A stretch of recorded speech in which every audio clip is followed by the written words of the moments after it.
नमस्कार शेतकरी मित्रांनो. भरपूर शेतकऱ्यांचे फोन येते ज्यांनी आमचं बियाणं घेतलं नाही, त्यांचे इंस्टाग्रामवर आमच्या रील्स आणि कोथिंबीर बघून की आमच्या कोथिंबीरवर करपा पडत आहे साहेब, काय विलाज आहे. तर तुम्ही किती फवारण्या घ्या, उपयोगाचं नाही. जर बियाणं जर खराब असेल तर 100% पावसानं करप्या रोग पडणार, कोथिंबीर नासणार.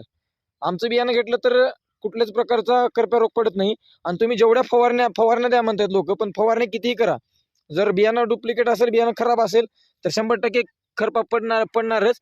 आणि किती फवारणी घ्या, काहीच कुठलाच इफेक्ट त्याला पडणार नाही. फवारणीनं कोथिंबीर सुधारत नाही जास्त करून.